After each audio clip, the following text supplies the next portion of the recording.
Bueno, muy buenos días a todos. Sean bienvenidos a este conversatorio virtual sobre tráfico ilegal de fauna silvestre que tiene como nombre Tráfico de fauna, una amenaza que nos afecta a todos. Muchísimas gracias nuevamente por estar conectado a un nuevo Facebook Live a través de estas herramientas que nos han permitido desde la corporación acercarnos a todas nuestras comunidades, a los beneficiarios o las personas que quieren saber sobre en qué andamos nosotros como Cardique. Y hoy precisamente en el marco de una fecha muy especial como fue el día de la iguana y la icotea, decidimos crear una estrategia junto al equipo de comunicación, fauna y otros actores involucrados, enfocándonos en crear acciones muy puntuales encaminadas a desincentivar el uso, consumo y tráfico de nuestra fauna silvestre, como lo es específicamente la iguana y la icotea, pero hoy con un elemento esencial por parte de la Fundación Proyecto Tití, que ya más adelante van a conocer estos invitados que vamos a tener. El propósito de este conversatorio, sin duda, es despejar todas esas inquietudes, aspectos técnicos, jurídicos y administrativos desde las instituciones pertinentes que abordan casos de tráfico de animales y aportan con esta información la generación de mayor conciencia sobre estas consecuencias que tiene la caza de animales silvestres para su comercialización, ya sea un producto para su consumo o para ser empleado como mascota. Antes de presentarles a estos invitados de lujo que tenemos en esta mañana, quiero que por favor compartan en la fanpage, en sus redes sociales y compartan este link con las personas que ustedes crean que se pueden interesar en este conversatorio, porque lo que queremos desde Cardique es que llegue a muchas más personas y que todos podamos involucrarnos y tomemos medidas para disminuir este tráfico y consumo de fauna silvestre. Entonces, hoy vamos a tener como invitados al director de la Guardia Ambiental, el doctor Roberto Ruiz. También estará con nosotros Luis Pérez, quien hace parte del área de fauna de Cardique. Estará con nosotros también la directora de la Fundación Proyecto Tití. Ella es Rosamira Guillén, una persona que les va a compartir experiencias y sobre todo va a responder todas esas inquietudes que vamos a ir desarrollando. También estará con nosotros Carlos Segovia. Él es intendente jefe de Grupo Protección Ambiental y Ecológica de la Policía Nacional. Y más adelante conectar con nosotros el doctor Ángelo Bachi Hernández. Entonces, bienvenido.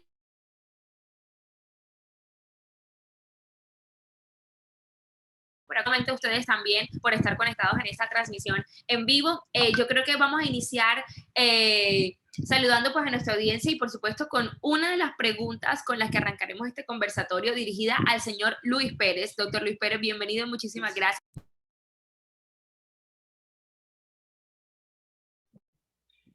Buenos días, Marilisa, muchas gracias. Buenos días a todos los asistentes, a la doctora Rosamira, al compañero Carlos Segovia, al director de la Guardia Ambiental. Muchas gracias. A usted, doctor Lucho, muchísimas gracias, señor, doctor Luis, por acompañarnos. Vamos a entrar a definir el término. ¿Qué es el tráfico de fauna silvestre? ¿Cuál es su definición?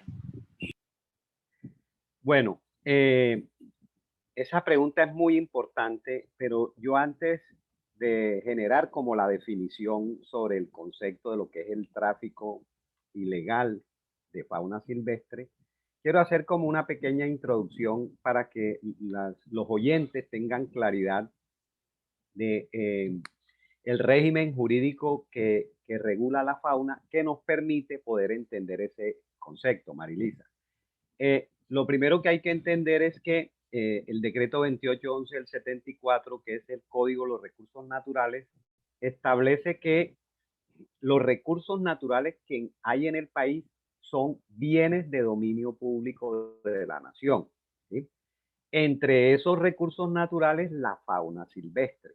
Entonces, hay varios elementos que hay que tener en cuenta. Uno, primero, que la fauna silvestre es un bien público de la nación. Cuando hablamos de nación nos referimos a todos los habitantes de un país. Entonces, la fauna es un bien colectivo de todos los habitantes del país.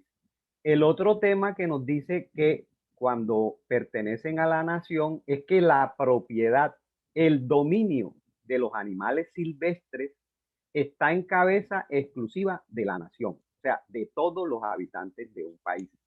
Entonces, bueno, con las excepciones que establece la ley.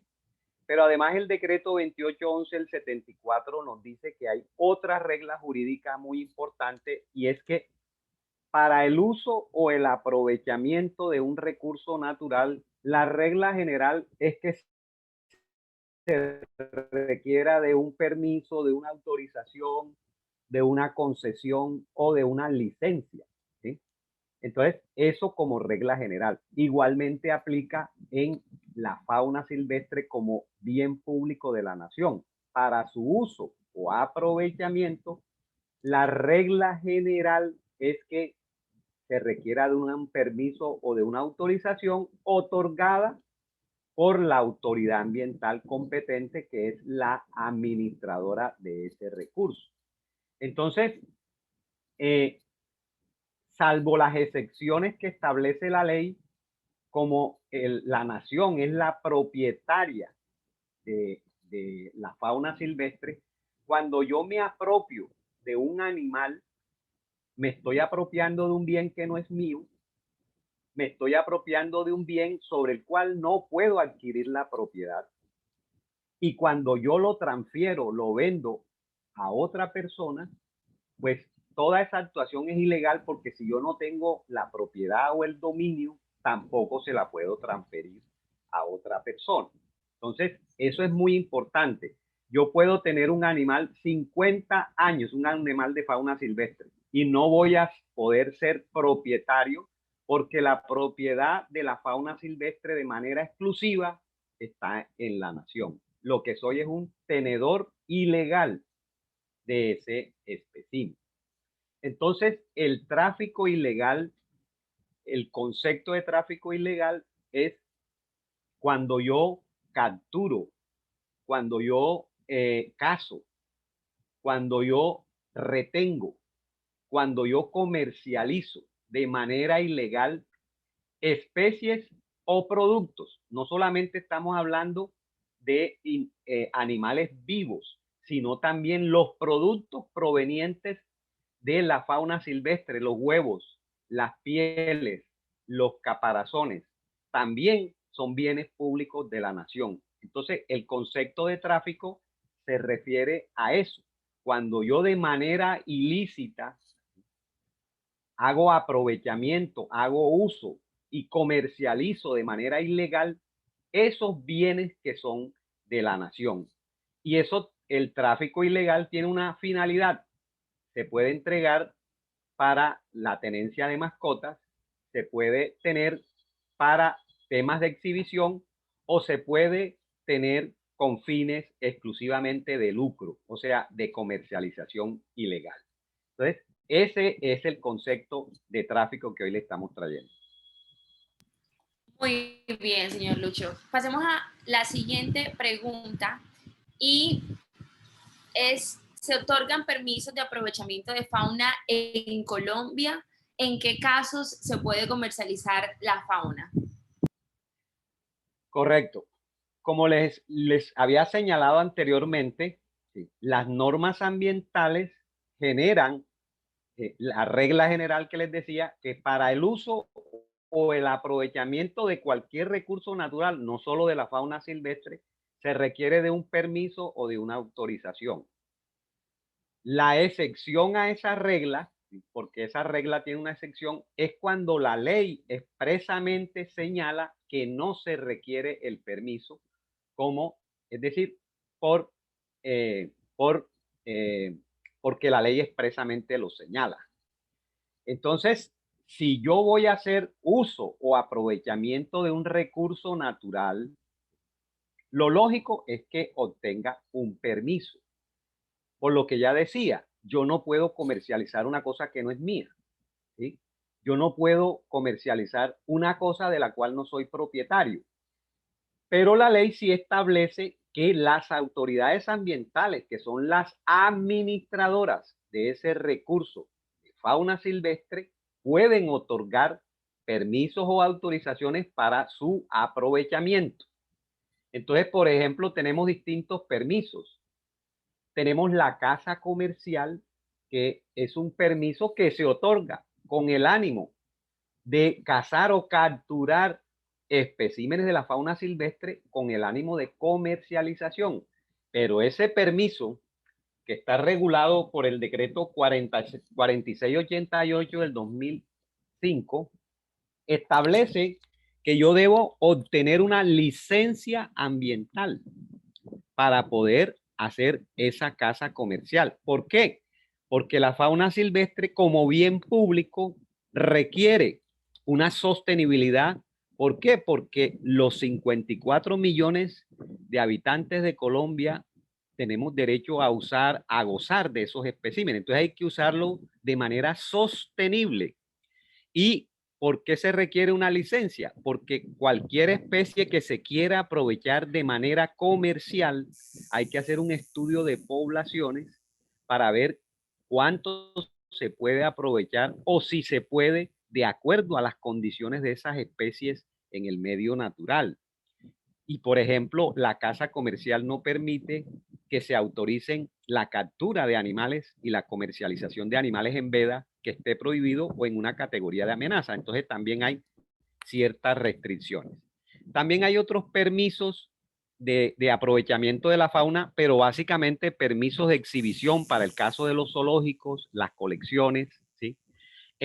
Permisos de caza de fomento, que son cuando se autoriza la captura de unos especímenes para zocriaderos en ciclos cerrados, y el permiso que se llama de caza científica con el objeto de investigaciones científicas. Ok, señor Luz. Interesante conocer estos datos. Vamos a pasar en este momento a hablar de los municipios con el doctor Roberto Ruiz, director de la Guardia Ambiental. Desde su experiencia, ¿cómo se ve en los municipios, en la zona rural, el tráfico de fauna? ¿Cuál es la percepción que tiene la gente hoy en día sobre este tema?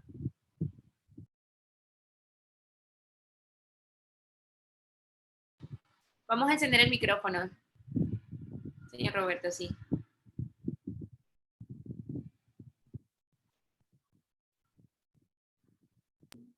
Listo, ahí. Bueno, muy buenos días a todos. Gracias por esta invitación y muy importante lo que ha dicho el doctor Luis Pérez. Esto tenemos que llevarlo a muchos municipios, hacer unos seminarios con los campesinos, con todas estas personas, porque desconocen muchas normas. Inclusive aquí mismo vemos que hay fincas que tienen loros, guacamayo, especies exóticas, mostrándolas como si fueran algo ornamental, sabiendo que son faunas que están en peligro de extinción. Por ejemplo, la guamaya tricolor es muy común verla aquí en muchas haciendas, fincas como decorativas.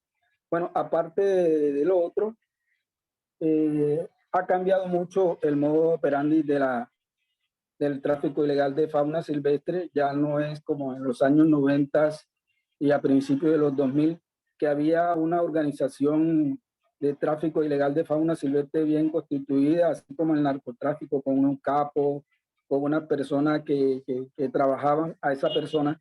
En los años, en el 2001, por allá fue que se hizo la captura, se manteló una gran organización en la costa atlántica para el tráfico ilegal de fauna silvestre, donde el tipo operaba en rocha, gambote, se tiraba más hacia la comercialización de las pieles de babilla. Bueno, ya ha cambiado ese modus operandi, ya no existe esa persona arriba que es la que organiza todo el esquema, sino que se ha convertido como una especie de microtráfico. Este año hicimos unas investigaciones en Longambote, Sincerín, donde vendían los huevos de iguana para apoyar a la policía ambiental en este caso. Y lo que sacamos en conclusión de que ya ni siquiera son los nativos los que están comercializando los huevos de iguana. Hay dos etapas. Una es que el nativo captura y se la vende a otra persona, en este caso a extranjeros venezolanos. La mayoría que lo que encontramos eran inmigrantes venezolanos ya vendiendo los huevos de iguana. Ya no son nativos los que hacen este trabajo. Existe un poquito más ya de, digamos, como de conciencia, de temor hacia como se han hecho capturas importantes, ya existe un pequeño temor de los nativos hacia esas actividades. Con Diferencia en la parte en el sur del departamento de que atrapan las jicoteas, por ejemplo, pero ya son personas aisladas, se las venden a una persona en un centro de acopio y esta es la que lo trae a los centros de Mercado Basurto, a Barranquilla y a otras sí, pero ya no existe ese esquema del gran capo arriba de que hace las comercializaciones. Esto es gracias a la presión que se ha ejercido por las autoridades y en el ámbito, por ejemplo, de Gambote, Arjona, Mates, María la Baja, es muy importante resaltar el trabajo de la Corporación Autónoma Regional de Cardí, que hay que reconocerlo así, que la estrategia de educación ambiental ha venido funcionando, donde se ha tomado conciencia por parte de muchas personas y también el temor de ser capturado por las autoridades y ser judicializado por el tráfico ilegal de fauna silvestre. Entonces, hemos visto que se ha cambiado un comportamiento, por ejemplo, en el caso de Sincerín, va a ser exactamente, existen un grupo de jóvenes, Funestac creo que se llama, se han organizado para defender la licotea y a la iguana. Ellos tienen un proyecto inclusive de repoblamiento, creo que ya iba avanzado, inclusive tienen hasta el terreno, se lo iban a presentar a Cardique, donde la Asociación de Pescadores se iba a encargar de por lo menos hacer un estudio, se lo iban a presentar a Cardique, para trabajar con el tema de la jicotea para que estas posteriormente sean liberadas a los cuerpos de agua y acompañamiento también de babillas. Sé que conocí el proyecto. En el caso de Gambote también igual. Entonces, eso ha traído unos resultados positivos en esta etapa. ¿Por qué no salieron a la luz muchos vendedores de huevos de iguana y jicotea en estos sectores? Es por eso, porque con la corporación se hizo un trabajo anticipado desde la parte de la Fundación Ambiental, donde se ha venido trabajando como especie de mesas con las personas de Sincerín, de Gambote, de Arjona, y dio ese resultado. Inclusive ellos mismos denunciaban cuando habían vendedores de icotea y estas cosas a la policía. No es más, uno de los decomisos más grandes de huevos de iguana fue el resultado de eso, de los mismos campesinos han denunciado los lugares y estudios de estos animalitos. Entonces ya hay una conciencia más, pero hay que permanecer, hay que seguir con ese trabajo de la corporación en estos municipios. Sí que hay que reconocer que se vio el trabajo de Cardique de concientización de los señores estos pescadores, ciudadanos de estos más o menos situados en este rango, María la Baja, Arjona, Gambote, y dio resultados para esta temporada que no se vio mucho esos animalitos vendidos, así como antes se veía esa gran cantidad de animales en la capital. Así es, señor Roberto. Bueno, en gran medida, este es un trabajo que ha unificado a la Policía Ambiental, la Guardia Ambiental, por supuesto a Cartique, y creo que este es el resultado de que se hayan cambiado hoy en día, de que ya no existan estas grandes organizaciones como usted lo mencionaba, sino que el mercado se ha reducido, es gracias al trabajo que se ha hecho en conjunto. Yo quiero volver con el doctor Luis Pérez. Señor Luis Pérez, hay una pregunta que nos hicieron en el momento de su intervención y es que si dentro de la jurisdicción de la corporación hay zoocriaderos en estos momentos funcionando y qué especies.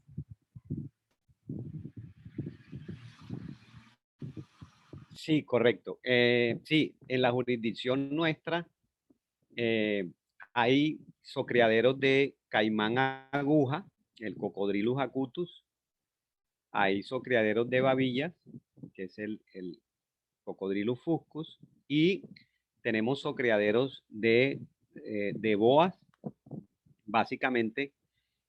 Bueno, en el caso de la zoocría es una actividad que por el tema de la pandemia ha estado bastante golpeada, ¿sí? Y la gran mayoría de esos criaderos de la jurisdicción de Cardique ya no están activos.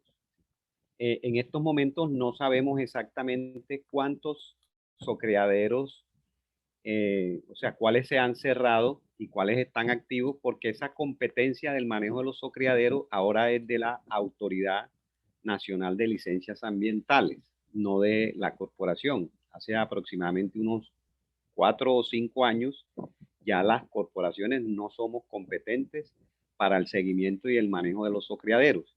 Pero efectivamente, nosotros tenemos todavía unos establecimientos y unas granjas de zoocría muy activas, sobre todo en las especies que les he señalado, caimán, babilla y boa, todas para exportar al mercado internacional.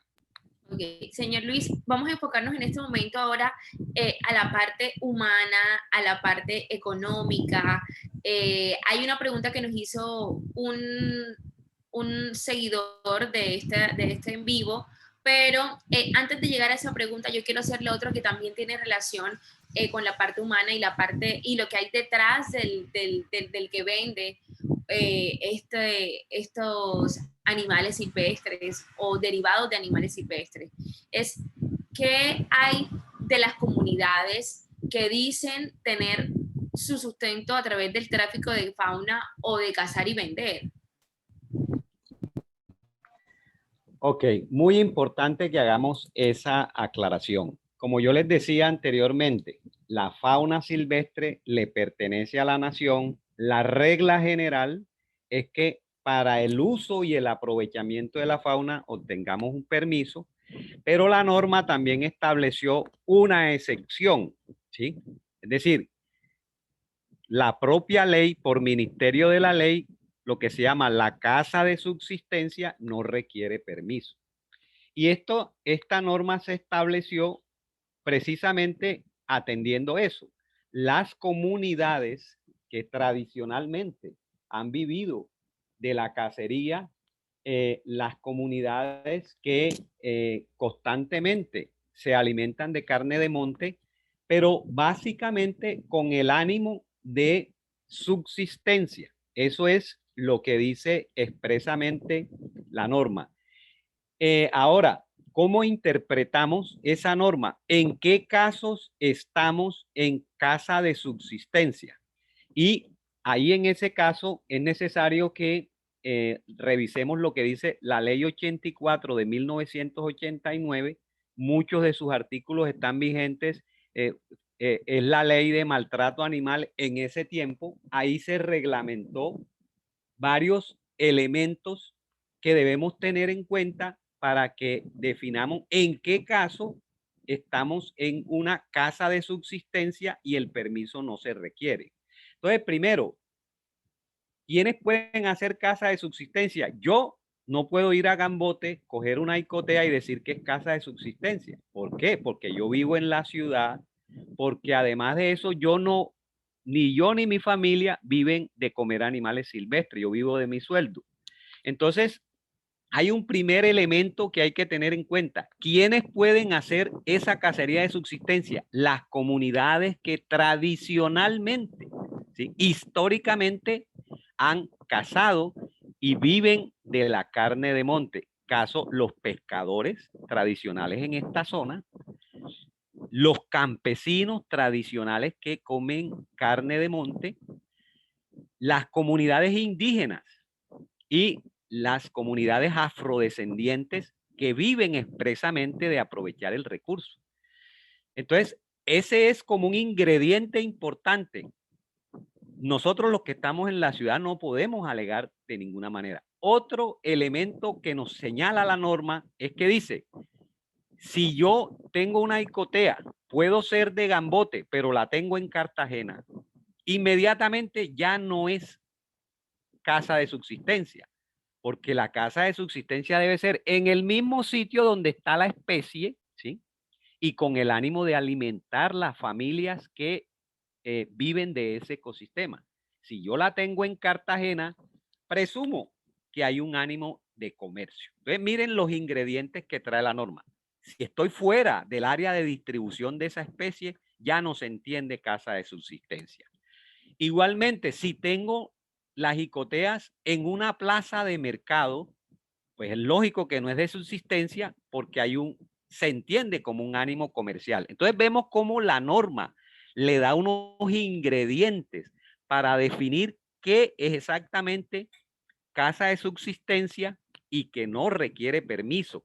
Otro, digamos, elemento importante es que la norma dice que los funcionarios tenemos que inducir a hacer como una especie de análisis, porque si el campesino lleva 20 bultos de icotea, pues es lógico que induzcamos que no es casa de subsistencia. O sea, la norma te dice que también la casa de subsistencia implica un número razonable de especímenes de aprovechamiento que no pueda, digamos, uno inducir que hay un ánimo comercial.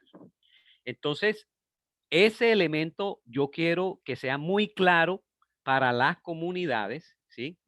Porque la gente dice, no, pero es que mire, yo soy casa de subsistencia. No, la norma establece unos ingredientes para mirar en qué caso. Y esa norma se estableció precisamente con eso, para que los indígenas, los campesinos, las comunidades afrodescendientes que tradicionalmente viven de los ecosistemas, eh, ellos tradicionalmente consumen carne, pero con el, digamos, el hecho exclusivo de alimentarse él y su familia. Eso. Igualmente, la casa de subsistencia tiene un limitante. Puede ser que se utilice con el ánimo de alimentar una familia, pero las especies que están vedadas y prohibidas, ni siquiera se puede alegar la casa de subsistencia. Entonces, Marilisa, quiero ser muy claro en eso. No es que se prohíba a todas las comunidades, sino que hay unas comunidades específicas donde que sí lo pueden hacer, ¿sí? Pero no todo el mundo. Y digamos, se tiene que acoger a las directrices y a las reglas que yo acabo de señalar. Gracias, señor Luis. Ahora vamos a pasar a una de las especies más amenazadas, a hablar con la directora de la Fundación Mono Tití, una de las especies más amenazadas de las que creo que desde que yo estoy chiquita he creado tanta conciencia con el tema de los monos tití, porque en el colegio siempre nos inculcaron la protección del mono tití y apoyar las iniciativas que desde hace muchos años vienen haciendo en la fundación. Pero antes quiero leer un comentario de una de las personas, de los espectadores, de Jorge Alexander. Dice, considero y creo que muchos están de acuerdo que la principal amenaza a la fauna silvestre es la deforestación y el urbanismo desmedido. Eso es lo que está acabando con la fauna silvestre. El tráfico definitivamente es una amenaza importante, pero se debe atacar la deforestación y evitar ceder masivamente licencias de construcción. Definitivamente el tema de la fauna silvestre es un tema que involucra tanto y a tantos que efectivamente también son otros factores que en otro conversatorio tal vez iremos a desglosarlos un poco más, pero en este nos vamos a enfocar en el tema de la fauna silvestre porque creemos desde la corporación que es importante también hacer énfasis en este específicamente, además en el marco de la fecha especial en la que estamos. Ahora sí, doctora Rosamira, bienvenida, muchísimas gracias por acompañarnos en esta mañana. Doctora Rosamira es la directora de la Fundación Mono Tití. Hablemos un poco de por qué debemos tener, no podemos tener los titís como mascotas, digamos que cómo ha logrado contribuir el proyecto Mono Tití a la disminución del tráfico de esta especie y vincular en las mismas comunidades. Perfecto, Marilisa, un gusto saludarte a ti y a todos los compañeros panelistas y a quienes nos escuchan. Muy buenos días para todos y gracias por esta oportunidad de participar con este panel en un tema que a nosotros que somos defensores y cuidadores del tití cabeciblanco nos golpea permanentemente y nos preocupa de manera muy especial. Entonces, esta respuesta a la primera pregunta, Marilisa, de por qué no debemos tener un tití como mascota, la voy a dar como en tres partes. Primero, porque como con esa explicación excelente que nos dio Lucho antes, es una actividad ilegal. De arrancada estamos cometiendo un delito cuando cazamos, tenemos o comercializamos un tití cabeciblanco como mascota. Pero al tití, la segunda parte de la respuesta, el tití tiene una cosa muy particular y es lo siguiente, que únicamente se encuentra en el Caribe colombiano. No está en ninguna otra parte ni de Colombia ni del mundo. Es una especie endémica del Caribe colombiano. Eso hace que su estado aún sea, o sea, que sea más la alerta de tenerlo, comercializarlo o cazarlo como mascota. Pero adicionalmente está críticamente amenazado. Es decir, está a un paso de extinguirse del medio silvestre. Por la razón que decía uno de las personas en la audiencia, se está acabando el bosque pero también mucho porque lo cazan para tenerlo y venderlo como mascota. Entonces, aparte de que estamos cometiendo un delito cuando hacemos cualquiera de estas actividades relacionadas con la fauna silvestre, también estamos haciéndolo con una especie críticamente amenazada que nada más existe en el Caribe colombiano. Así que esos son agravantes, como dicen los abogados, de este tema en particular. Pero si lo miramos desde el lado, digamos, del daño que le hacemos al ambiente, digamos, esta era la parte legal y la parte de la importancia de la especie. Pero la tercera parte de la respuesta es que estamos haciéndole un daño muy grande al bosque en donde habita el tití. ¿Por qué? Porque los ecosistemas funcionan como engranajes perfectos. Cada animal, cada especie de planta y de fauna, pues de plantas y de animales, tiene un rol especial ahí. Cuando nosotros empezamos a sacar animales de ahí, empezamos a desbalancear, digamos, el ecosistema y empiezan a generarse problemas que obviamente son parte de un tema científico y biológico más profundo, pero estamos haciéndole un daño digamos, a los recursos que nosotros necesitamos para sobrevivir. Entonces, si no tenemos los bosques porque estamos sacando especies y estamos deforestando, más adelante, o ya lo estamos viendo, nos estamos afectando con el clima, con desastres naturales, con limitación de recursos para nuestro propio bienestar. Entonces, ahí están las razones por las cuales no debemos tener ningún animal silvestre, pero en particular el tití, porque es una especie única de nuestro Caribe colombiano. Con respecto a la segunda pregunta de cómo hemos hecho nosotros, pues también todos los temas ambientales tienen que ser abordados desde diferentes frentes, como lo han dicho nuestros compañeros panelistas, ¿verdad? Desde la parte legal, desde la parte educativa, también, que lo hacemos nosotros en compañía con Cardique y con los socios con los que trabajamos, pero es muy importante entender que la gente caza, en la gran mayoría de los casos, nos explicaba el compañero de la Guardia Ambiental, en la gran mayoría de los casos es una necesidad de cazar un tití, lo vendo en el mercado y con eso como y alimento a mi familia una semana. Entonces, es una realidad, la gente lo hace en muchas, no todas las veces, pero en muchas veces es por eso, es una necesidad de subsistencia económica. Entonces, nosotros estamos desarrollando diferentes programas para que la gente tenga otra alternativa de ingreso. Por ejemplo, aquí les comparto este pequeño tití de peluche que lo hacen las chicas del Jobo en Santa Catalina, como un medio de ingreso para su familia y de esa manera tener algo que les dé alivio a las necesidades económicas. También hay un grupo de mujeres en Santa Catalina y en el Uruguaco Atlántico que hacen ecomochilas, mochilas hechas con bolsas plásticas recicladas. Entonces, usamos lo que es basura y lo convierten en unas artesanías hermosas con lo que reciben un ingreso. Y también el trabajo ya con los campesinos, con los parceleros, que es ayudarlos a producir su tierra de manera sostenible, de manera que a cambio pues, de que ellos cuiden un pedazo de bosque en su propiedad y ese pedazo de bosque sirva de conector entre áreas protegidas de bosque, que es un aspecto muy importante para el tití, por ejemplo, que nunca baja al piso y necesita poder comunicarse a nivel de los árboles.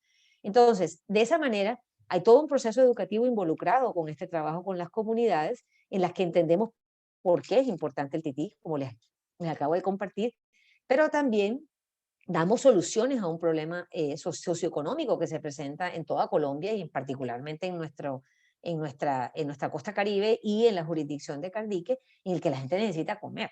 Entonces, educamos, sí, concientizamos, pero también damos alternativas y de la mano con Cardique y con las otras autoridades ambientales del Caribe también trabajamos para ayudarnos a hacer ese control y vigilancia para parar el tráfico. Entonces se necesita desde la parte legal, que lo hacemos con las autoridades y los socios de los proyectos, ¿no? Desde la parte educativa, educando en las escuelas y educando a los campesinos y a las personas que trabajan con nosotros, y desde la parte productiva, de generar alternativas para que la gente tenga platica en el bolsillo y así sí se puede comprometer a cuidar el bosque porque estamos hablando de necesidades básicas de subsistencia. Entonces, hemos sido pues afortunadamente muy exitosos, hemos logrado hacer unas alianzas muy sólidas con los colegios, con las comunidades, con las asociaciones de campesinos, con la autoridad ambiental, con otras ONGs, con parques nacionales, y así pues hemos salido adelante con estos proyectos y ahí vamos con esta misión de proteger al tití, que termina siendo una especie, bueno, una especie símbolo de nuestro Caribe, como tú lo decías, María Elisa, que tratamos de educar desde pequeños la conciencia, pero estamos salvando el bosque para el tití, lo estamos salvando para todas las otras especies que conviven, incluyendo las que son objetivo de este seminario, que es la iguana y las jicoteas muy afectadas en esta época del año, pero las guacamayas que decía Roberto, los monos aulladores, los capuchinos, las serpientes, todo lo que vive ahí se beneficia de estas acciones de conservación. Sí, Rosamira, doctora Rosamira, definitivamente creo que es trascendental impactar desde que están pequeños, porque conmigo yo creo que la Fundación Mono Tití lo logró. Hoy en día yo creo que desde hace muchos años pues conozco el tema de la especie, pero sí me parece importante que aunque sea un tema no obligación, sino que ya debería ser natural respetar la fauna silvestre y estos animales que están en peligro de extinción. Sin embargo, para las comunidades el contexto es diferente. Por lo tanto, el tema de tener una retribución a partir de esta protección se vuelve un aspecto significativo y aún más trascendental para estas comunidades. Es así también como ustedes lo han hecho con el mono tití, Cardique también en su momento, acá le comento, doctora Rosamira, no sé si usted estuvo detrás o qué, pero fue muy similar el proceso que se ha hecho con el manatí, en evitar donde se hizo la liberación, pero también estos que cazaban los manatíes se convirtieron en veedores y cuidadores del manatí, los niños crearon lámparas de manatí, hacían galletas en forma de manatí.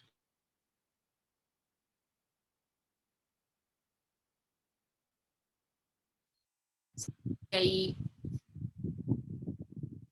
entonces son acciones, ahora sí volví, son acciones, sí, son acciones que de alguna forma retribuyen y generan el impacto a largo plazo en las comunidades. Sí, es ese enfoque integral y de diferentes frentes y multidisciplinario es crítico para promover la conservación de una especie y manatí. Hay muchas otras organizaciones trabajando por diferentes especies silvestres que merecen ese reconocimiento a su labor. Bueno, por acá también nos están preguntando que dónde se pueden comprar los peluches. Bueno, no, en nuestra página web está la información de contacto de nuestra compañera Carolina Chinchilla, que coordina la venta de los peluches, de las ecomochilas. En nuestra página web, proyectotiti.com, pueden ver los diferentes modelos de todos estos productos y ahí está el contacto. Les damos todos los detalles en nuestras redes sociales nos pueden también contactar a través de @proyectotiti. Gracias. Ok, doctora Rosamira, por acá me hacen también una pregunta y es que si tienen estadísticas oficiales de incautaciones de mono tití, que tantos individuos se decomisan anualmente, se ha disminuido la cifra desde que comenzó la campaña de concientización que ustedes han realizado. Sí, claro, nosotros tenemos, digamos, dos frentes de información que manejamos lo estamos haciendo desde hace unos 5 o 6 años para poder tener algunas cifras porque es muy difícil mantener estadísticas de fauna, de tráfico de fauna por fuera de lo que manejan las autoridades. Entonces trabajamos con Cardique, la CRA y Carsucre. Anualmente les pedimos su información de decomisos, ¿verdad? Para tener ese registro, pero también mantenemos un registro de las llamadas, la gran cantidad de llamadas desafortunadamente que nos hacen para reportar situaciones irregulares con tití en particular, también con otras especies, pero con tití en particular. En muchos casos hemos logrado, gracias al apoyo de Cardique y de la Policía Ambiental, retornar, si el animal está recién sacado, recién capturado y se sabe el sitio, hemos logrado digamos, liberarlos nuevamente y esa es la mejor situación. Pero cuando ya el animal está domesticado, nos toca buscarle un lugar, un tenedor pues autorizado por ley que pueda tener y darles una vida digna, sea un zoológico, sea un centro de rescate, pueda tener una vida digna el resto de su ciclo porque muchas veces no pueden volver al campo. Nosotros teníamos un promedio aproximado de unas 20, 25 reportes al año en los últimos 5 años, promedio, 20, 25. El año pasado con la pandemia desafortunadamente se aumentó y creo que registramos alrededor de 40, 45 eventos, digamos, de tráfico de fauna, de tití en particularmente. Entonces, esperamos que este año, digamos, si ya se está reactivando económicamente y todo este trabajo que estamos haciendo de concientización, pues muestre números. Vamos a mirar también el próximo año hacer el tercer censo de titíes para ver qué dicen los números ya más desde una perspectiva científica de cuántos titíes nos quedan. Y seguiremos trabajando con las autoridades que son nuestros mejores aliados para controlar. Yo creo que también antes no nos conocían mucho, ahora nos conocen más a la Fundación Proyecto Tití, entonces nos llaman más. Entonces también es nuestro papel, aunque no somos autoridad, es nuestro papel trabajar con la autoridad y hacer alianzas efectivas que permitan dar soluciones, y con Lucho, pues, que ha sido nuestro gran amigo ahí, hemos podido lograr mucho, especialmente en los últimos 4 o 5 años, con respecto a una solución para el problema del tráfico de titíes. Muchísimas Marilisa, gracias. Marilisa, Sí, Marilisa, sí, no, yo quiero hacer como una pequeña intervención ahí. Sí, realmente en los últimos años hemos recibido mayor cantidad de tití, pero también hay ahí un fenómeno que hay que interpretar, y es que el trabajo que ha hecho la Fundación Proyecto Tití en los temas de información y los temas educativos ha sido muy fuerte.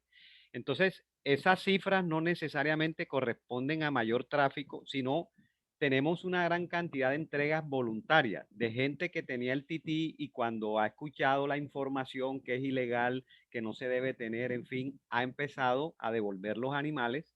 Es decir, un poco más de la mitad de esa cifra que señala la compañera Rosamira son entregas voluntarias que la gente ha reconocido, ¿sí?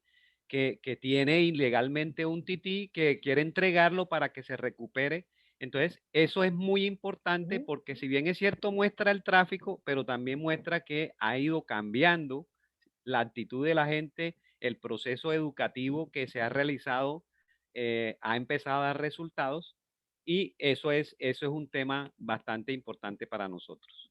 Gracias, Lucho, por hacer esa anotación, porque en efecto así es, y nos alegra, digamos, hay más reportes, entonces eso nos da oportunidad también, y muchas veces nos agrada mucho que quien reporta no es la autoridad, son gente de la comunidad que ve y sabe que está mal y dice hay que hacer algo al respecto. Esa proactividad en contra del tráfico de fauna es muy importante, y lo decía el compañero Roberto de la Guardia Ambiental, cómo la gente empieza a vincular, y lo que tú nos compartías, Marilisa, a través de esa gestión educativa y comunitaria. Es súper importante esos procesos para un éxito con respecto, en contra del tráfico de fauna. Gracias, Lucho. así es. Bueno, en este momento también tenemos un invitado muy especial quien está con nosotros, y él es el intendente de la Policía Ambiental, quien creo que también va a despejar muchas dudas que nos han hecho a través del Facebook Live. Doctor Carlos Segovia, bienvenido, muchísimas gracias por acompañarnos. La gente tiene dudas de cuál es la penalización, cómo se hace la entrega, si tienen un animal silvestre, hacia dónde tienen que dirigirse. Hay muchas dudas que creo que usted también nos podría resolver en este conversatorio, pero empecemos por la primera de ellas que habíamos planteado, y es: ¿qué delitos se cometen al traficar fauna silvestre? Intendente, el micrófono. Buenos días, Marilisa. Un gusto estar en este conversatorio con personas pues dedicadas al ambiente, a la protección de los recursos naturales. Gracias a todos los panelistas. Sí, el tráfico ilegal de fauna silvestre pues está contemplado como delito en la Ley 599 del 2000, ya que es el Código Penal colombiano. Básicamente se comete el delito de ilícito aprovechamiento de los recursos naturales renovables.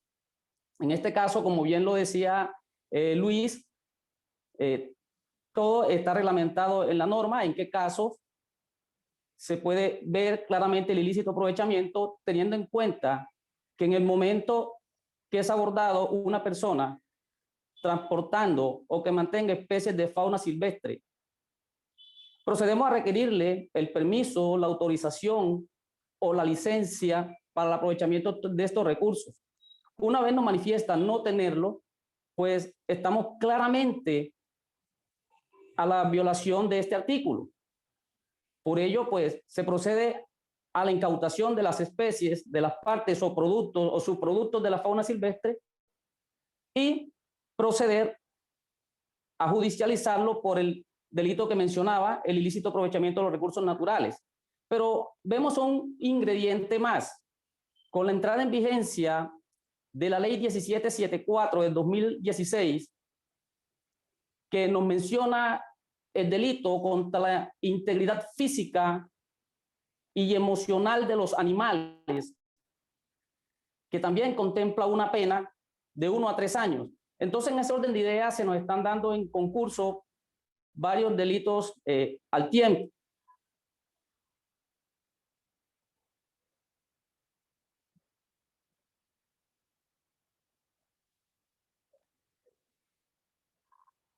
Hola, buenos días. Ahora sí. ¿Sí me escuchó? Sí, sí. Ok. Bueno, pasemos a la siguiente pregunta, intendente, y es, digamos que como tal, los traficantes, si son capturados, ¿cuáles son esas condenas que tienen ellos que pagar?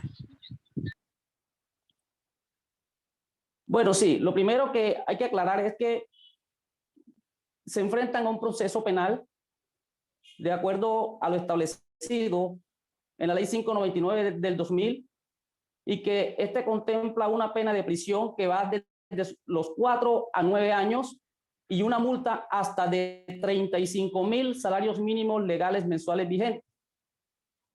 Aunado a eso, se enfrenta a un proceso administrativo sancionatorio ambiental a la luz de la ley 1333 del 2009 de competencia de las autoridades ambientales. También se puede hacer acreedor de una medida correctiva a la luz de la ley 1801, el Código Nacional de Convivencia y Seguridad Ciudadana, por comportamientos que afectan las especies de fauna silvestre. Muy bien, intendente. Y si soy comprador, ¿también debo pagar algún delito? Claro, efectivamente. El único responsable aquí no es el traficante de las especies, sino que va desde los cazadores hasta el comprador o consumidor final. O sea, todos somos responsables de este hecho ilícito.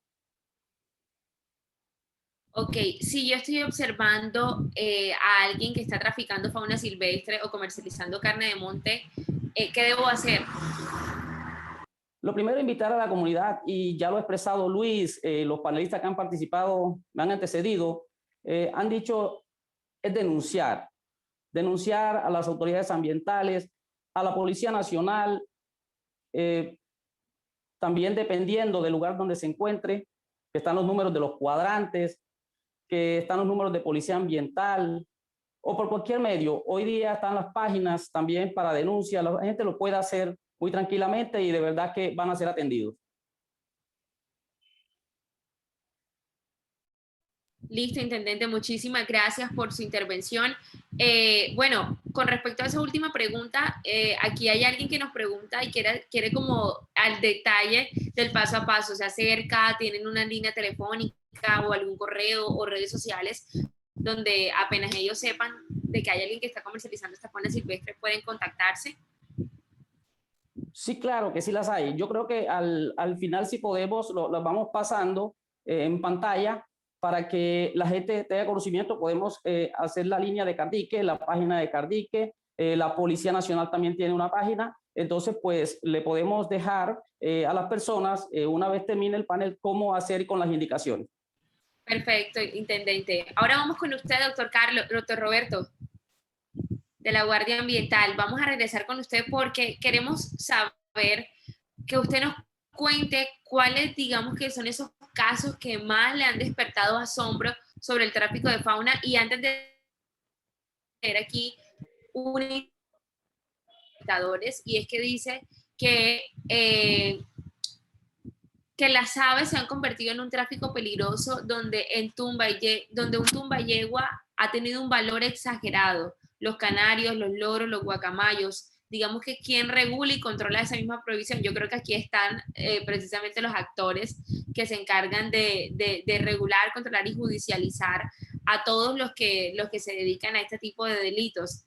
Pero específicamente, doctor Roberto, cuéntenos esos casos asombrosos en donde ustedes de pronto han tenido que incautar o de pronto encontrarse con especies que estaban ya extintas.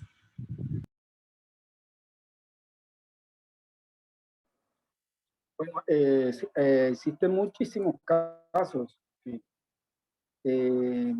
Hace muchos años el caso de un manatí que que lo tenían un manatí pequeñito, creo que lo tenían en los lagos de Gambote ya hace bastantes años.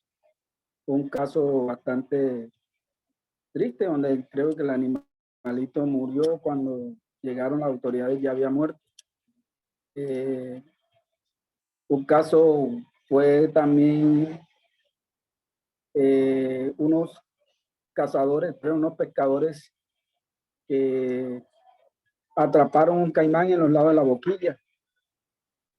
Fue bastante, digamos, para rescatar ese animal tuvimos que hacer muchísimas cosas al lado de las autoridades ambientales, con Cardique en ese tiempo, creo que era Damarena que estaba en ese tiempo, para poderlo, tuvimos que hacer inclusive tuvimos que pagarles, Lucho sabe lo difícil que son estas comunidades insulares donde atraparon el caimán y prevaleció más la vida del animal que prácticamente el valor. En ese tiempo creo que le pagaron como 3 millones de pesos para que pudieran entregar el animal. Nosotros le pusimos Moisés. Yo creo que ustedes muchos lo llegaron a conocer. Cardigue creo que lo trasladó para el Parque Natural del Caimán en custodia en ese tiempo. Tuve noticias hasta el año pasado de Moisés que se escapó, creo que se escapó y fue a tener al canal del dique. Lo vi alguien montó un video donde venía un remolcador y el animalito se pegó al remolcador. Lógicamente ya estaba acostumbrado a que le dieran a la comida, se pegó al remolcador para que le dieran comida. Fue la última noticia que tuvimos de él, pero sí fue uno de los casos más duros para nosotros, porque el animalito ya con el tiempo lo visitábamos en el lugar y reconocía a los que lo salvaron de las aguas. Ahí estuvo en el Parque Natural por muchísimos años, el Parque Natural del Caimán. Pero sí, a veces existen cosas donde toca, por ejemplo, a mí me tocó cuando estaba en Damarena, era uno de los funcionarios de Damarena encargados de fauna silvestre, que hacíamos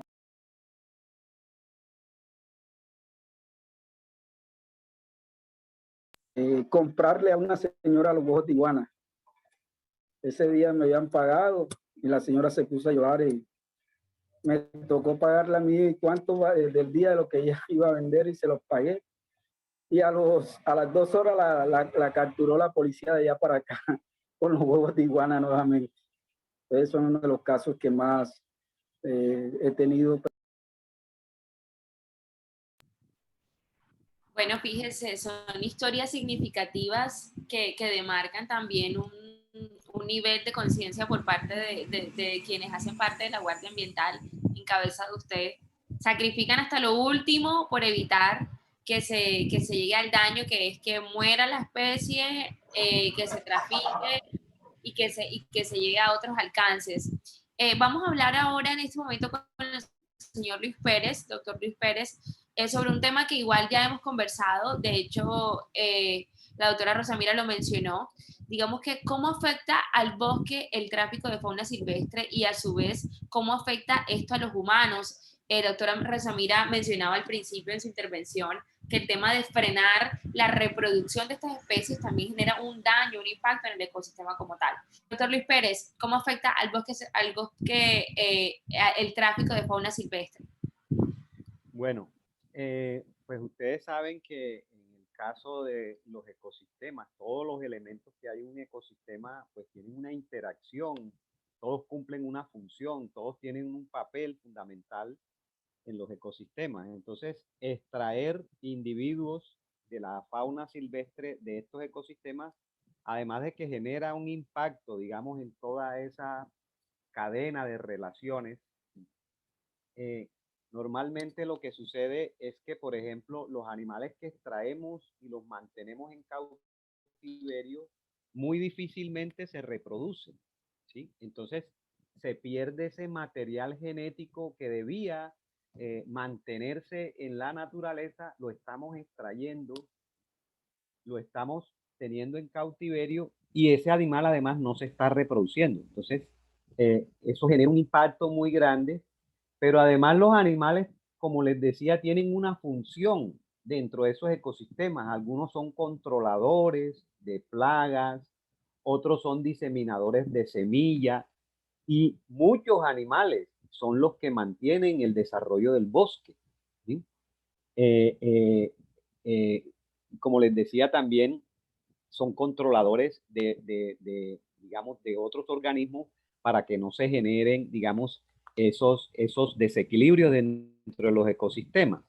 Entonces, ese es uno de los grandes impactos y cuando extraemos a los animales y los mantenemos en cautiverio, el otro problema es que regresarlos en muchos casos es prácticamente imposible, porque el animal pierde cualquier posibilidad de estar en el medio natural, no tiene ya posibilidades de cazar, de saber cuál es su comida, inclusive, y si se cogen desde pequeño, pues mucho más difícil. Entonces, en la mayoría de los casos, esos animales no los podemos regresar al medio natural porque no sobreviven y nos toca mantenerlos enjaulados, en zonas, digamos, controladas, lo que significa una pérdida muy grande para los ecosistemas, para, digamos, la diversidad genética que hay, digamos, en la naturaleza, y al final terminan convirtiéndose también en una carga, ¿sí? Porque mantener los animales en cautiverio significa darles comida, darles atención médico-veterinaria, ¿sí? Cosas que no requieren si estuvieran en su medio natural. Se convierten, digamos, también en una carga. Cuando yo lo digo en una carga, no, no lo digo de manera despótica, sino que esos animales terminan requiriendo de la ayuda, ¿sí? De la ayuda, pero además de la dependencia del ser humano, ¿sí? Entonces, eso es una gran pérdida de el patrimonio público ambiental que es la fauna silvestre, que es como si tuviéramos toda una contabilidad de lo que son los bienes públicos de la nación, y cuando sacamos esos animales debemos empezar a descontar ese patrimonio público que tenemos. O sea, eso significa una pérdida al patrimonio público de la nación. Bueno, hace poquito en la corporación estuvimos trabajando una campaña que se llama Manda Huevo, la hicimos junto con el Departamento de Medio Ambiente de la Gobernación y con la otra corporación del sur de Bolívar. Esta campaña, digamos que se lanzó únicamente en redes sociales y en algunos medios de comunicación y fue para desincentivar el uso y consumo y tráfico de la fauna silvestre en época de Semana Santa. Manda huevo pues por los huevos de iguana y porque es una expresión también muy coloquial de expresar esa desilusión o ese inconformismo que te da el hecho de que veas a alguien vendiendo estos huevos de iguana consumiendo icotea. Y hago esta pequeña introducción porque, doctor Luis Pérez, creo que es importante que usted nos cuente cuáles son esos esfuerzos adicionales a esta campaña que ha realizado Cardique para frenar el tráfico de fauna silvestre. Bueno, básicamente la corporación está desarrollando todo lo que es la Estrategia Nacional de Control al Tráfico de Fauna y Flora Silvestre. Es una estrategia planteada por el Estado. Es una política que estableció el ministerio y ya se cumplió el periodo y se logró renovar esta estrategia. Y básicamente seguimos las líneas. Hay una línea educativa de divulgación, de comunicación, que es muy importante, un poco con lo que había dicho la compañera Rosamira. Hay otra línea, digamos, de control específicamente.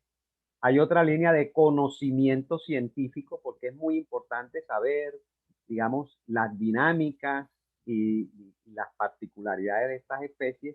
Y hay otra línea que se llama consumo responsable. Entonces, toda, digamos, la acción en el tema de control al tráfico ilegal la planteamos desde esa estrategia, ¿sí? En muchos casos actuamos con las otras autoridades para hacer el control. En otros temas es un tema más persuasivo y, y, y lo que pretendemos es eso, o sea, que la gente entre en conciencia de que el consumo en muchos casos genera un gran impacto para los ecosistemas, pero también eso, pues en última se convierte en un problema para la sociedad. Eh, entonces, básicamente el objetivo de nosotros es eso. El ataque, digamos, del problema, ¿sí? Nosotros lo centramos mucho en lo que llamamos la ley de la oferta y la demanda. Entonces, por ejemplo, en el caso de los huevos de iguana, si no hubiera demanda, si la gente no consumiera los huevos de iguana, pues no hubiera oferta, porque eso al final tiene, digamos, esa ley que es muy específica. Entonces, tenemos una campaña de desincentivar que la gente los consuma, y cuando la gente no los consuma, por supuesto, no va a haber quien ofrezca. En la medida, y así, así va a suceder con el resto, digamos, de especies de tráfico, con las jicoteas igual, ¿sí? En la medida en que las personas no la consuman, ¿sí? Va a haber menos posibilidades que se ofrezcan, ya no va a ser un negocio y se va a desincentivar en las comunidades el tema. Entonces, ese es uno de los grandes acciones que estamos haciendo en este sentido. Quiero aprovechar también, María Elisa, para comentarles también que desafortunadamente el tráfico, como muchos delitos, también se adapta. También se adapta a las circunstancias, también se adapta a las tecnologías. Y desafortunadamente estamos encontrando que los traficantes están utilizando mucho las redes. Ya no es que el traficante se traslada por la vía terrestre, por la vía marítima, por la vía fluvial.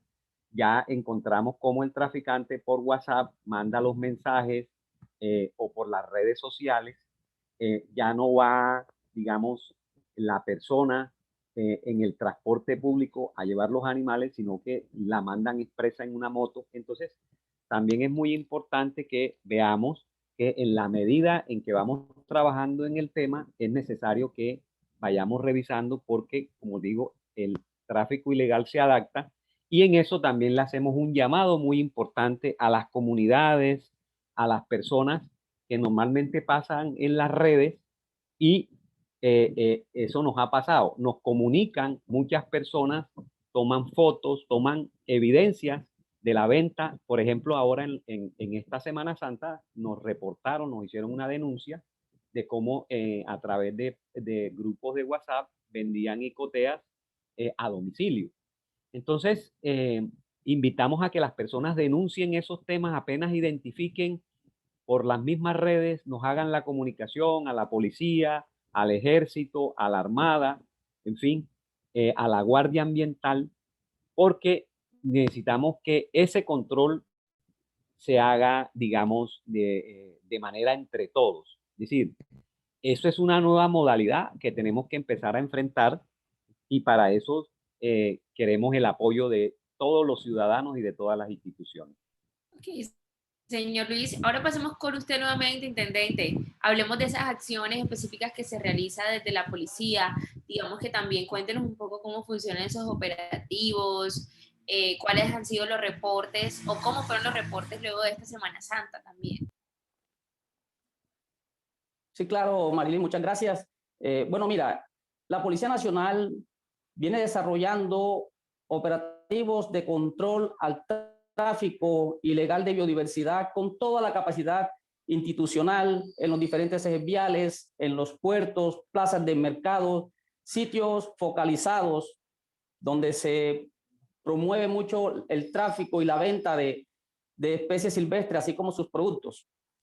Es necesario decir que estas actividades nos han dado como resultado, y es preocupante, te voy a decir, a este año 2021, estamos hablando de 2021, la captura de 50 personas por el ilícito aprovechamiento de los recursos naturales renovables, la incautación de 0,6 iguanas vivas y la incautación de 15.712 huevos de iguana. Lo preocupante de todo esto es que ahorita, si me lo permites, haré una explicación cómo funcionan estas cadenas para que la gente conozca con mayor precisión qué hay detrás de un huevo que usted compra para consumir. Entonces, la incautación también de 70 huevos de icotea, 232 icoteas, la incautación de 45 especies de fauna silvestre, entre ellos 31 aves. Eso nomás en lo que va corrido de este año 2021. Entonces, seguimos adelantando todas estas actividades de control para frenar esta actividad ilícita. Y agradecemos a la comunidad también porque han aumentado las denuncias y es debido a esa actividad, a ese trabajo de sensibilización a las personas para que sientan que el recurso natural, como el caso de la fauna, debemos protegerlos todos, no solamente las autoridades ambientales, la Policía Nacional, sino que esto lleva al concurso de todos para contrarrestar este flagelo. Mira, para el caso de la obtención de huevos de iguana, un cazador vendedor, lo digo de esta manera porque bien lo dijo nuestro compañero Luis Pérez sobre la casa de subsistencia, que es ese cazador consumidor, lo llamaría así para mayor entendimiento, que solamente esta casa de subsistencia es para uso exclusivo, para alimento exclusivo de quien la ejecuta y su familia. No hay lugar a ningún tipo de ventas.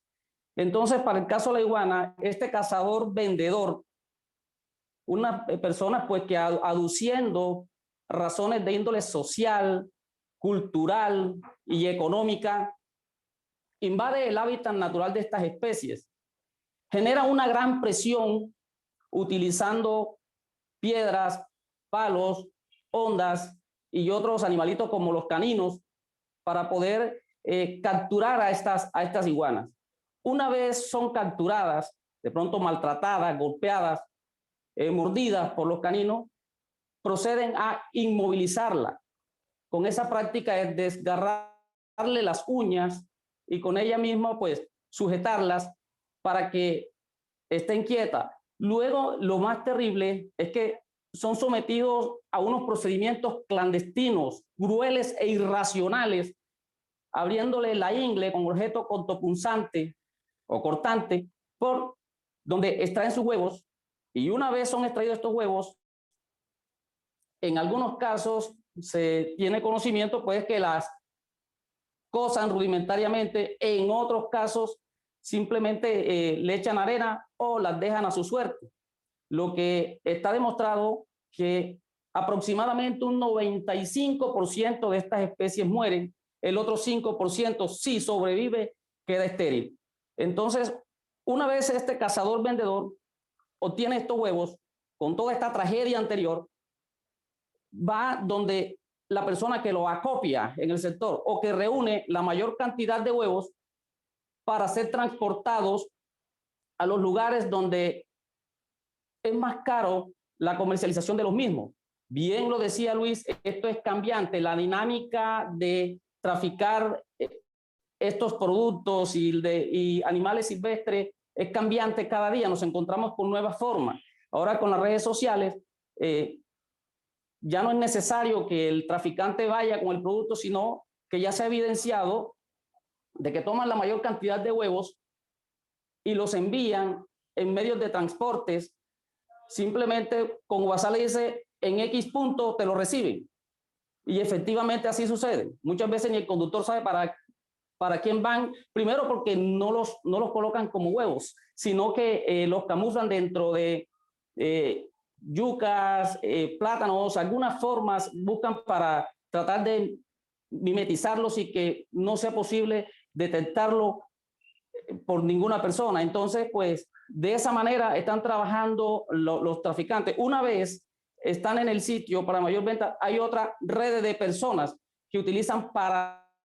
¿ya? Y es donde ya allí, en ese punto final, es donde viene ese comprador final, esa persona que consume el huevo de iguana. Entonces, aclaro con esto la pregunta anterior, trato como de explicarla más, de que si compro huevo, también, sí, efectivamente, porque si hacemos parte, si no hay quien lo compre, entonces no hay una cadena. Si no hay quien los compre, entonces no hay negocio. Entonces, si ve que como comprador, sí estoy haciendo parte de este ilícito, y es llamar de que las personas, al comprar un huevo de iguana, se imaginen lo que pasaron las especies de iguana para poder los traficantes obtener este producto. Así es que esto es un acto criminal, o sea, es crueldad todo lo que se vive en el proceso de sacarle, de extraerle los huevos a las iguanas o de consumir icotea, que se ha convertido o lo han creado a conexiones emocionales o tradicionales que en realidad ya deberían estar fuera de onda, por así decirlo. O sea, en este momento ya eso es un acto de crueldad, eso no es tradición, eso no es...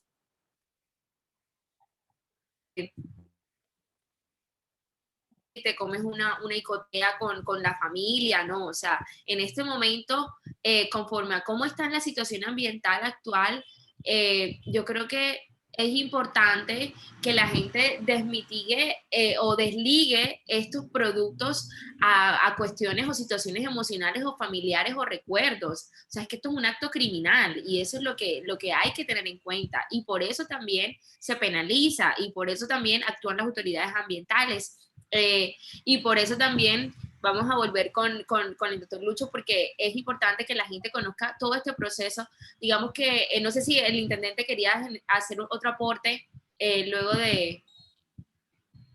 Sí, hay que respetar el orden que tienen allá, entonces no hay ningún problema, esperamos. Ok, no, si quiere hacer un aporte en este momento del mismo tema, adelante. Nos démosle la oportunidad a Lucho y pues posteriormente con mucho gusto pues estaremos atendiendo todas las solicitudes. Ok, listo, intendente. Entonces, queríamos era volver a hablar con Luis Pérez porque lo que queremos es conocer esa cadena. Una vez la policía reporta son las multas, cuál es la operación. Escúchame, María Elisa, no te logré escuchar la pregunta porque se interrumpió en ese momento. Sí, que una vez la policía reporta la captura, ¿qué hace la corporación? ¿Cuáles son esas multas y sanciones? Bueno, sí, realmente la conducta del tráfico ilegal tiene unas actuaciones en materia penal que ya nos ha explicado el compañero Carlos Segovia. Se captura a las personas, se pone a disposición de la fiscalía. ¿Sí? Ahí hay un elemento muy importante y es que en el caso de las conductas penales es un agravante que la especie que se estaba traficando esté en una categoría de amenaza. Entonces, nosotros le certificamos a la policía y este a su vez le entrega al fiscal si esa especie está en una categoría de amenaza, lo que lo convierte en un agravante de la conducta penal. Adicional a eso, ¿sí? Pues desde el punto de vista administrativo, las autoridades ambientales, a partir, digamos, de la captura y del decomiso de especies o productos ilegales de la fauna silvestre, entonces nosotros expedimos una medida de decomiso temporal para tomar de manera física esos especímenes o esos productos y abrimos una indagación preliminar. Y si los hechos ya están probados, pero además si la persona se captura en flagrancia con la tenencia, inmediatamente se abre un proceso sancionatorio ambiental que lo tramitan las autoridades ambientales y que al final este proceso conduce a unas sanciones básicamente que están dirigidas en sanciones pecuniarias, ¿sí?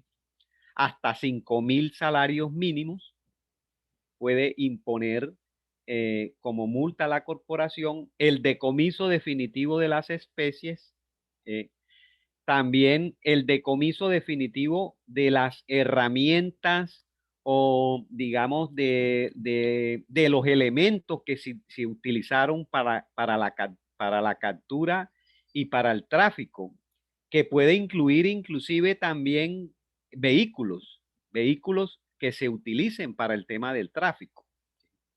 El decomiso definitivo, una lancha en la cual se esté ejecutando un tráfico ilegal puede ser decomisada definitivamente por la autoridad ambiental. Y además hay otras sanciones, multas, se pueden imponer también, digamos, sanciones de tipo social, pero eso todavía no se ha reglamentado, ¿sí? Es decir, que a raíz del tráfico se pudiera sancionar a las personas haciendo trabajo social en las comunidades. Desafortunadamente todavía no se ha reglamentado, pero digamos, las sanciones son ejemplarizantes, dirigidas básicamente a eso, a desincentivar que las personas continúen en esa actividad ilegal. Ok, doctor Lucho, ¿cuáles son, digamos que los animales más traficados en la jurisdicción y por lo general con qué fin? ¿De consumo o como mascota? Bueno, en la estadística que hemos hecho históricamente, en la jurisdicción de Cardique, los animales más traficados están asociados a la zona de humedales del canal del dique, en este caso la icotea, que ustedes saben que por unos temas culturales la gente los consume en Semana Santa. Es uno de los especímenes más decomisados. Le sigue la babilla, ¿sí? La babilla también, pues lo que nosotros entendemos es que la babilla se trafica con, con, con fines de utilizar la piel, ¿sí?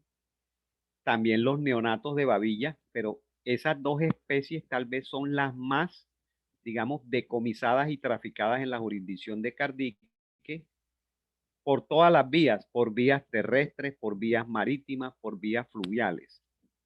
Y seguido de esa, las especies más traficadas están las aves, sobre todo las aves cantoras, porque ustedes saben que hay también una cultura desafortunada digamos, en el Caribe, no solamente aquí, de tener en nuestras casas el tema de las aves cantoras encerradas. Tenemos todavía esos problemas con la gente, con los canarios, que hace, digamos, competencias. Todas esas son acciones ilegales que hemos estado llamando la atención. Entonces, las aves cantoras son otra de las especies más capturadas. Entonces, por ejemplo, lo que es todo el tema de icotea y babilla, se da en todos los sectores del canal del dique: Calamar, Arjona, Mahates, todos, digamos, esos municipios y de los municipios del lado de la línea, ¿sí? Estamos hablando de Soplaviento, Sincerín, en fin. Para el caso de las aves cantoras, prácticamente se está dando en toda la jurisdicción de Cardique, porque esta es una cultura arraigada de la gente, ¿sí? Y después, por supuesto, bueno, también hay algunas aves rapaces, algunas aves como por ejemplo las guacamayas y loros. Bueno, los loros también son uno de los animales más traficados por también temas culturales, porque el loro, la compañía, es un animal muy fácil de tener en la casa, pero también con unos impactos muy grandes, porque pues esos loros no podemos volver a regresarlos al medio natural, pierden cualquier posibilidad de regresar. Y seguido de eso, entonces están mamíferos, básicamente todo digamos, de primates. El más traficado, por supuesto, es el tití, ¿sí? En las estadísticas que tenemos, seguido del aullador rojo. Ese son los más traficados en la jurisdicción, y sobre todo el aullador rojo encontramos que se cogen son las crías. Entonces, mucho más difícil el manejo del animal. hemos tenido también las famosas marimondas, que están en una alta categoría de amenaza y son unas especies muy características también, la marimonda en esta zona. Y por último, animales de monte como la guartinaja, como el venado, como el, el ñeque, que son especies muy apetecidas por la carne, ¿sí? Son otras de las especies que se han capturado en toda la jurisdicción. Ok. En el caso de las aves, hemos tenido muchos decomisos en el Carmen de Bolívar, en la zona de María la Baja. Todo esto por la Policía Ambiental, que nos ha colaborado mucho. Este año, a principios de este año, la Policía Ambiental nos entregó un decomiso de 40 que se llaman cotorras cara sucia, la cotorrita que utilizamos aquí, todas esas cotorras muy pequeñitas, recién nacidas. Esas cotorras logramos un apoyo y se lograron llevar ya a un nivel juvenil y fueron liberadas junto con la Policía Ambiental. Entonces, las aves es otro de los temas que hay, y como les digo, sobre todo en el Carmen de Bolívar y María la Baja, hemos estado muy, digamos, en esa zona se extrae mucho. Y el resto de los mamíferos, tenemos inclusive a veces los tigrillos, ¿sí? Los tigrillos que son especies que están muy amenazadas. eh, Hemos encontrado que o hacemos los decomisos o hay personas que definitivamente no pueden tenerlo y los devuelven. Entonces, esos son como las mayores especies traficadas y, como les decía, las rutas del tráfico básicamente son terrestres, sobre todo por los vehículos públicos, por transporte público, por vía fluvial, por el canal del dique tenemos un tráfico también por vía marítima. Y lo que hemos encontrado también es que muchas especies no son de aquí, ¿sí? Se traen, pero hay, digamos, centros de acopio en la jurisdicción. Entonces, por ejemplo, muchos huevos de iguana no son exactamente de aquí, sino que vienen de la zona de Magangué, de la zona del Magdalena, ¿sí? Inclusive icoteas, hemos encontrado evidencias de que hay icoteas que vienen del sur de Bolívar, pero de aquí también, digamos, somos como fuente para ir, mucho del tráfico se va hacia el Atlántico, hacia Barranquilla, los huevos de iguana, las icoteas también se trasladan hacia allá, ¿sí? Entonces ya tenemos identificado como un mapa eso, con las especies, con las rutas, con los centros, pero también el hecho de que recibamos esos, digamos, productos ilegales que vienen también de otras zonas. Sí, o sea, es bastante grande la cantidad de especies que se pueden, que se incautan. Por acá hay una duda y es que si hay algún lugar de paso para la atención de fauna y su rehabilitación, cómo y dónde es el proceso de reintroducción de estas especies. Y bueno, es una persona que vive en el departamento de Bolívar, también aquí en zona norte, y quiere como conocer, digamos que cuáles son esos lugares para la atención de esta fauna que llega a Cardique. Bueno, miren, digo yo afortunadamente, porque por ejemplo, muchas de las especies que se decomisan, babillas y coteas, como están en la misma área de distribución natural, la zona de humedales del canal del dique, entonces afortunadamente las logramos, digamos, hacerles una liberación dura, porque se tiene la certeza que están recién capturadas y eso. Pero hay otra cantidad de especies que, sobre todo las que están en un nivel grande de improntación, sí requieren de un ejercicio de rehabilitación. En el caso de Cardique, estamos en proceso de construcción de un centro de atención y valoración de fauna silvestre, ¿sí? Digamos, con todos los protocolos. aspiramos a eso y igualmente estamos trabajando junto con el EPA. El EPA también ya está en el proceso de estructurar ya casi, bueno, el EPA está un poco más adelantado que nosotros en estructurar su CAP. En estos dos CAP, pues se harían los procesos de rehabilitación de estas especies que tienen procesos de improntación para volverlos al medio natural. El resto de recuperación la estamos haciendo con otros tenedores legalizados que son aliados estratégicos nuestros. El Aviario Nacional nos apoya mucho en el tema de las aves, el Vivarium del Caribe con el tema de reptiles y el Jardín Botánico de Cartagena, que hoy tiene un proyecto de rehabilitación de titís en cautiverio. Es un proceso que apenas arranca, pero que fundamentalmente para nosotros es muy estratégico porque está haciéndonos un gran apoyo en el tema de rehabilitación. Les digo que es un poco ventajoso porque, por ejemplo, en Bogotá, ¿sí?, las especies de aquí se las llevan a Bogotá, allá sí no las pueden liberar. Ellos, es decir, nosotros aquí, como las especies se capturan aquí mismo, si las decomisamos es posible que las podamos reintroducir, pero las que se llevan para el interior del país y para las otras jurisdicciones, allá no las pueden liberar y ellos sí tienen que hacer un proceso de rehabilitación muy completa. El año pasado, la Secretaría de Ambiente de Bogotá nos trajo alrededor de unas 300 especies decomisadas en todo Bogotá, que la gente se las lleva como mascota y después no las puede tener. Y hubo que hacer todo el proceso de traerlas de Bogotá para introducirlas nuevamente acá a los ecosistemas porque eran especies propias del Caribe. Entonces, allá, por supuesto, es mucho más costoso. Pero indudablemente que este es un problema muy grave. Eso requiere muchos costos, mucho esfuerzo, ¿sí? Pero es una labor indudablemente que tenemos que hacer porque, como les decía, eso hace parte de nuestro patrimonio público ambiental.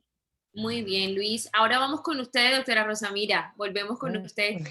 ¿Cuáles son esas alternativas que se le pueden brindar a las comunidades o a las familias que toman la comercialización de la fauna silvestre como una manera de tener ingresos? Pues bueno, como les comentaba antes, yo creo que esto es un tema socioeconómico, es un tema de subsistencia. Y algo que hemos aprendido en el camino nosotros es que hay que conocer muy bien el perfil de la comunidad y cuáles son esas necesidades y de qué se están sustentando, no solo qué tipo de ingresos, sino también el monto, digamos, cuánto dinero ingresa por eso. Porque es muy importante tener en cuenta dos cosas. Una, que las alternativas productivas tienen que ser cosas para las que la comunidad tenga vocación natural. Por ejemplo, difícilmente voy digamos, a una comunidad de pescadores, los voy a poner a cuidar o a sembrar mangos, por ejemplo. Es decir, son habilidades distintas, son vocaciones distintas y es muy importante conocer la audiencia. En el caso, por ejemplo, de nuestro trabajo en San Juan Nepomuceno, que es un trabajo aliado con parques, con Cardique, con otras organizaciones, digamos, son gente que tiene una vocación para el campo increíble y de muchos años de tradición. Entonces, esas oportunidades, esas alternativas tienen que estar asociadas a esa vocación que tiene la comunidad de sembrar y de producir, al conocimiento ancestral que tienen y a la posibilidad de éxito que tenga cualquier alternativa que les permita a ellos producir más, por ende vender más y generar más bienestar para sus comunidades. Pero, por ejemplo, para ellos también es súper importante el agua, porque pasan unas temporadas secas en las que no hay agua para sembrar o para alimentar a sus animales o para regar sus cosechas. Entonces, por ejemplo, ahí digamos, los vinculamos a través de la importancia de proteger el bosque para que haya fuentes de agua que ellos puedan utilizar naturalmente en sus siembras y en su cuidado de su productividad y sus familias. Entonces, tenemos que llegar con ideas que sean importantes para esa comunidad y que estén relacionadas con la vocación de esa comunidad. Lo mismo nos ha pasado con los titíes de peluche, por ejemplo. En este caso es trabajo con mujeres, cabezas de familia en estas comunidades. Ellas tienen una inclinación y una habilidad muy buena para las artesanías, no todas. Entonces se nos han vinculado las que tienen esa habilidad y les gusta, y lo pueden hacer desde casa, mientras cuidan a su familia, cuidan a sus hijos, están produciendo. Entonces es muy importante cuando se generan las alternativas, no todo funciona para todas comunidades. Nosotros hemos aprendido sobre la marcha y esa es la recomendación importante que hacemos a cualquier persona que nos escuche, es llegar con ideas que sean viables para esas personas, que las puedan hacer en su condición y que el ingreso les represente un beneficio mucho mayor que el que de la actividad ilegal que están desarrollando. Ese es quizás el reto mayor, creo yo, de lograr que una venta de peluches o una productividad de ñame, de yuca o de los productos les dé mucho más dinero que la actividad ilegal, aparte del riesgo de enfrentarse a la policía, tener que ir a la cárcel y de tener pues que entrar en un problema legal tan grande. Entonces, siempre que uno pueda ofrecer esa alternativa económica, nosotros tenemos gente en nuestro equipo, digamos que antes eran taladores de bosque. Entonces, imagínense ahora la tranquilidad de esa persona que está trabajando con nosotros, que no tiene que estar escondiéndose de la policía y que en vez de estar tumbando árboles, ahora está sembrando árboles. Entonces, son historias muy bonitas que hemos, digamos, como esa hay muchas que hemos aprendido en el recorrido, pero sin duda alguna los esfuerzos de entidades como nosotros que estamos apoyando la gestión y la labor de las autoridades de la policía, de Cardique, de otras organizaciones de control, es ampliar ese trabajo comunitario e ir bajándole un poquitico, digamos, el tono a la necesidad de tener que usar recursos naturales como medio de subsistencia. Muchísimas gracias, doctora Rosamira. Importante eso que dijo, es adaptar todo ese proceso de reivindicación de la comunidad con estas especies, pero acorde a su productividad, a su nivel social, a su contexto, es indispensable. Quiero invitarlos a todos para que desde las instituciones que representan les den un mensaje de invitación a la gente al no consumo y tráfico de fauna silvestre, no solamente en época de Semana Santa, sino ya que lo tomen como un estilo de vida, el hecho de proteger a estas especies que están en peligro de extinción. No sé si arrancamos con usted, intendente.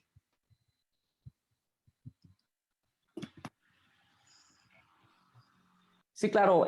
Invitamos a la comunidad a abstenerse de comprar, vender o consumir especies de fauna silvestre, así como sus productos. Reiteramos a las nuevas generaciones, especialmente a los niños, niñas y adolescentes, de proteger nuestras especies basados en esa solidaridad social en el marco de la Ley 1774 del 2016 para salvaguardar la vida e integridad física y emocional de los animales. Por otra parte, desde la Policía Nacional estamos atentos, pendientes a prestar el apoyo necesario a las autoridades ambientales, a los entes territoriales y a la comunidad en general en la defensa y protección del medio ambiente y los recursos naturales. Muchas gracias a todos. Listo, a usted, intendente, gracias por acompañarnos. Roberto, ¿cuáles son esas palabras desde la Guardia Ambiental?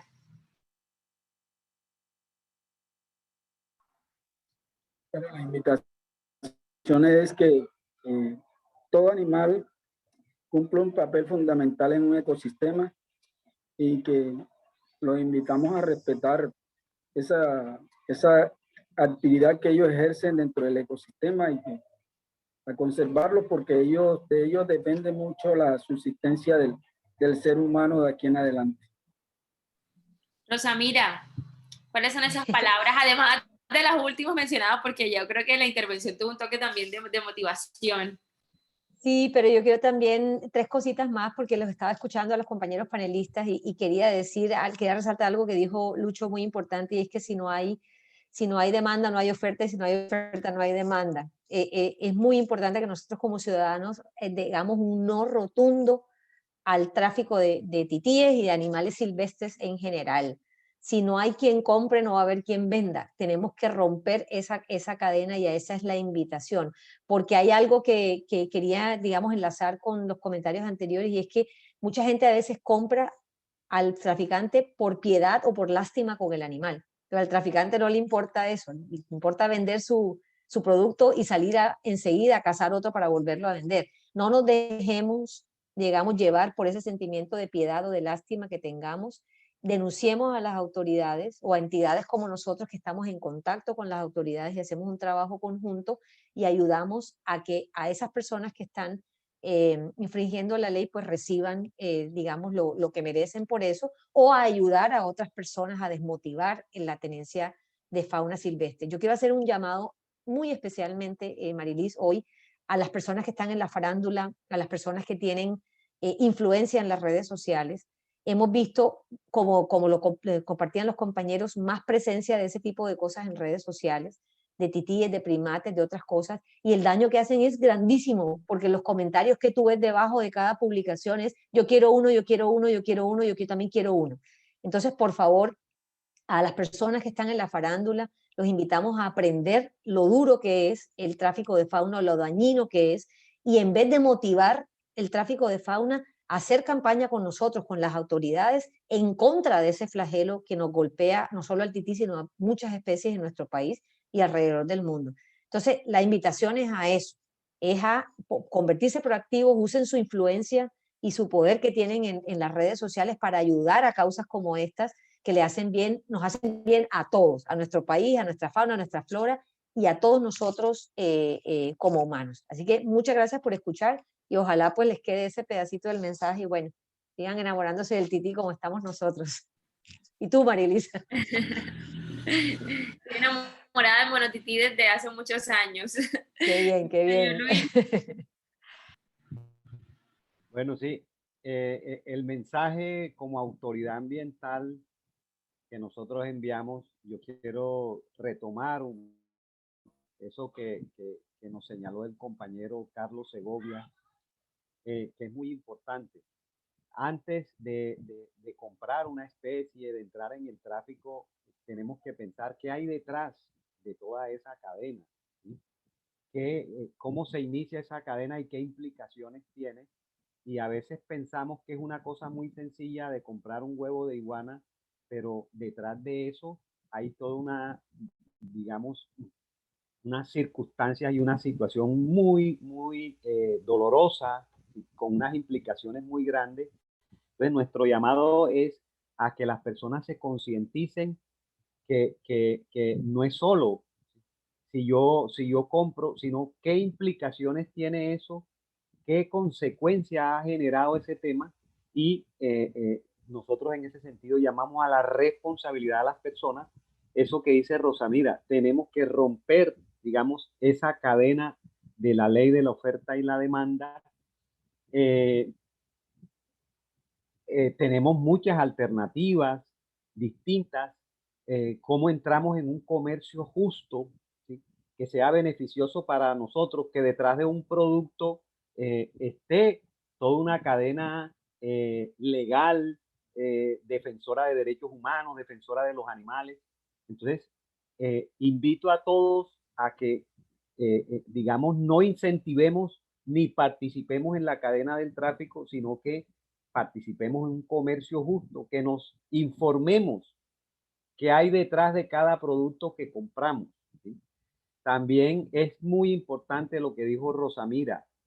No podemos comprar animales que están en la cadena del tráfico por ser piadosos. No, porque cuando hacemos eso, entramos igualmente como un eslabón en la cadena. Démosles, informemos a las autoridades ambientales, informemos a la policía ambiental, a la guardia ambiental, para que se apliquen las medidas y los correctivos, pero no nos hagamos cómplices de la cadena del tráfico, aún inclusive con la buena voluntad de decir, es que voy a comprar el animalito para que se salve, porque lo que hacemos es lo contrario, incentivamos la cadena del tráfico.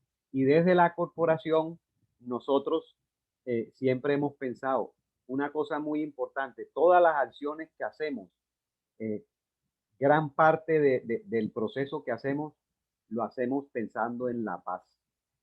No participar en el tráfico ilegal es estar en paz con la naturaleza. Eso es muy importante. Muchísimas gracias, señor Lucho, a todos quienes nos acompañaron en esta mañana de viernes, quienes sacaron este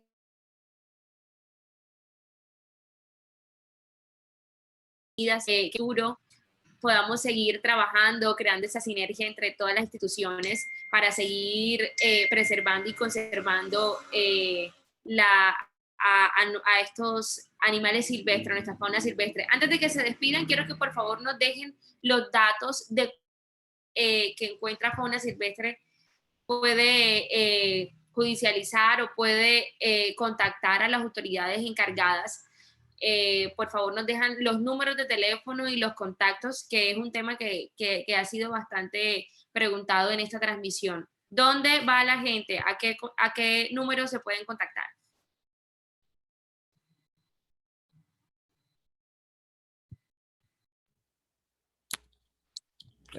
María Elisa, bueno, en el caso de Cardique, acuérdense, nosotros tenemos una página web, en la página web está nuestro correo de contactos, las personas pueden presentar denuncias a través de correo electrónico y inclusive las denuncias pueden ser anónimas, no necesariamente tienen que, si no quieren aparecer, pueden hacer las denuncias anónimas, si nos pueden, por supuesto, informarle el sitio donde están o una foto es importante, ¿sí?